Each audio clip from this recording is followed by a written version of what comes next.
قرآن مجید کی تلاوت کر رہے تھے، جب یہ آیت کریمہ پر پہنچے کہ اللہ کا حق ادا کرو، ماں باپ کا حق ادا کرو، جناب بھائی عزیز اپنی ماں سے کہتے ہیں امی جان میں اللہ کا حق ادا کروں گا، آپ اپنا حق معاف کر دے، قربان جاؤ جناب بھائی عزیز کی ذات پر جیسے ہی آپ نے کہا امی جان آپ اپنا حق معاف کر دے میں اللہ کا حق ادا کروں گا، والدہ اپنے بیٹے کا والدہ اپنا حق معاف کر دیتی ہے، فرمایا بھائی عزیز جا کا حق ادا کر، اللہ کی عبادت کر، جناب بھائی عزیز گھر سے باہر نکلے جنگل کی طرف گئے، جب جنگل میں گئے آپ اللہ کی عبادت کر رہے ہیں، اللہ کی تسبیح پڑھ رہے ہیں، اللہ کی بندگی کر رہے ہیں، ایک گزرا دو گزرا، ایک سال کا عرصہ گزر گیا،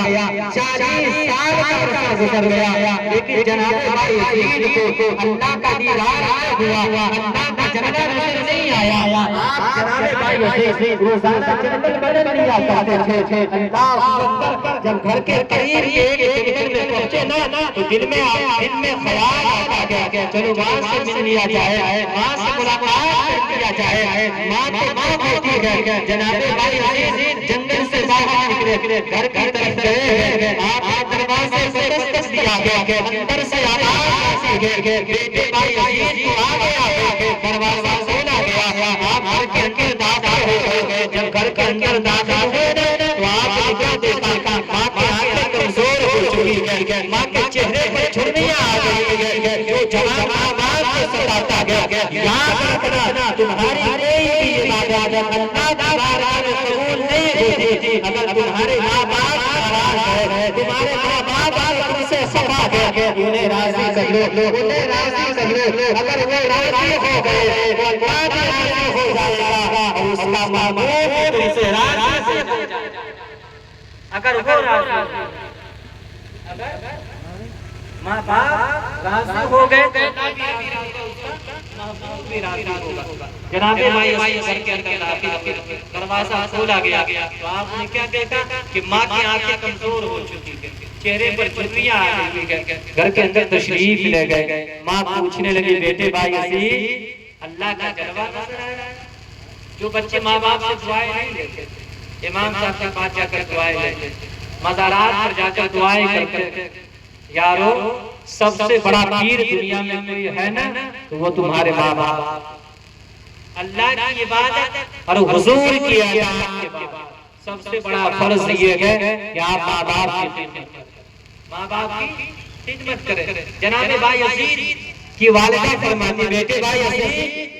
تجھے اللہ کا جلوہ نظر آیا، اللہ کا دیدار ہوا، جناب بھائی عزیز کہتے اپنی جان 40 سال تک اللہ کی عبادت کرتا رہا، اللہ کی بندگی کرتا رہا، اللہ کے ذکر میں مشغول رہا کہ اللہ کا جلوہ نظر آ جائے، اللہ کا دیدار ہو جائے، لیکن امی جان 40 سال کا عرصہ گزر گیا ہے لیکن اللہ کا جلوہ نظر نہیں آیا، اللہ کا دیدار نہ ہوا، جناب بھائی عزیز کی والدہ فرماتی ہے بیٹے بھائی عزیز ذرا ٹھہر جا، آپ نے دعا کے لیے ہاتھ اٹھایا، اللہ کی بارگاہ میں دعا کرتی ہے مولا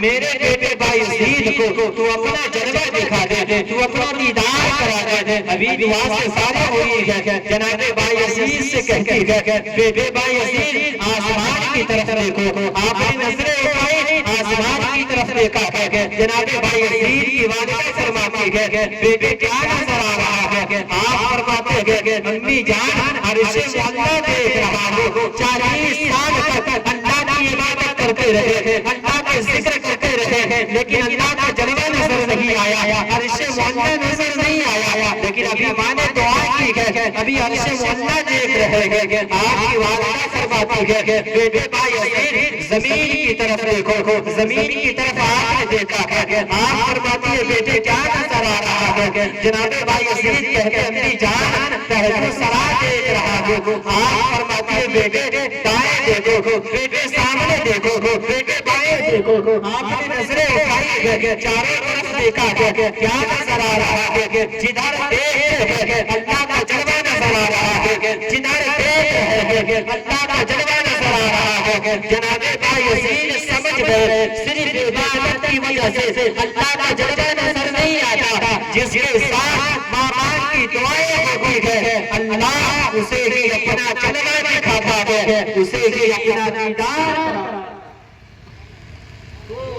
ظاہر سی بات ہے جب ماں باپ کی آپ قدر کریں، ماں باپ کی خدمت کریں، تب جا کر آپ کو اللہ تبارک و تعالیٰ کا قرب ملے گا۔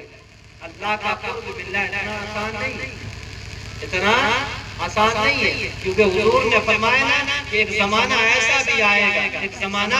ایسا بھی آئے گا جو بظاہر مسلمان ہوں گے لیکن حقیقت وہ مسلمان نہیں ہوں گے، یعنی ان کا ایمان ختم ہو چکا ہوگا۔ کریم آقا فرماتے ہیں کہ میدان محشر میں ایک شخص ایسا آئے گا جن کی نیکیاں پہاڑ کی مثل ہوگی، پہاڑ کی مانند ہوگی، جیسے ہی وہ میدان محشر میں آئے گا لوگ یہ فخر کریں گے اب تو یہ جنت میں چلا جائے گا۔ آج اپنی عبادتوں پر گھمنڈ کرنے والے لوگ ذرا غور سے سنیں، آج ہم اپنی عبادتوں پر گھمنڈ کرتے ہیں، ہم اپنی عبادتوں کے بارے میں سوچتے ہیں، ہماری عبادتوں کے اندر ریاکاری ہے، ہماری عبادتوں کے اندر ریاکاری ہے، لیکن حضور فرماتے ہیں اس کی نیکیاں پہاڑ کی مثل ہوگی۔ میدان محشر میں جب وہ چلے گا تو لوگ یہ فخر کریں گے اب تو یہ جنت میں چلا جائے گا، اب اسے اللہ جنت عطا فرمائے گا، لیکن اسی بھیڑ میں سے ایک شخص نکلے گا، اللہ کی بارگاہ میں عرض کرے گا مولا آج تو انصاف کا دن ہے، آج تو آخر کا دن ہے، مجھے انصاف چاہیے۔ رب فرمائے گا اے میرے بندو کیا چاہتے ہو؟ اب وہ کہے گا مولا اس نے دنیا میں ہمارے اوپر ظلم کیا تھا، ہمیں ستایا تھا،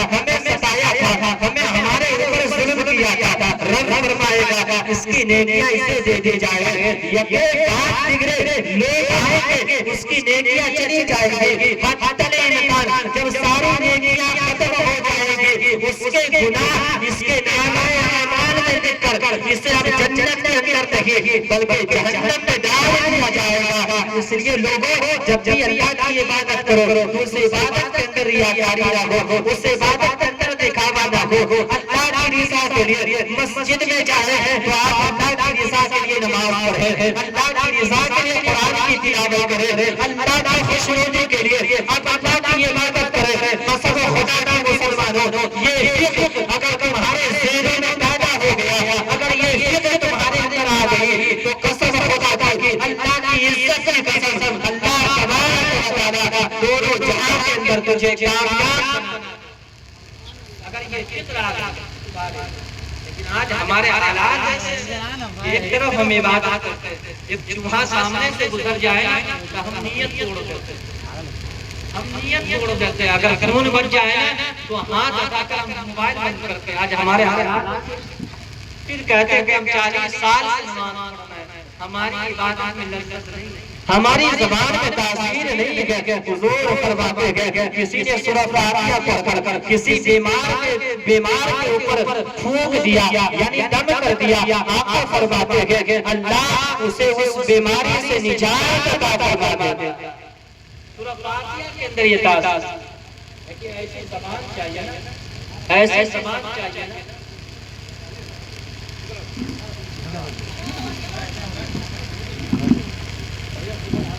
درود شریف پڑھیں صلی اللہ علیہ وسلم۔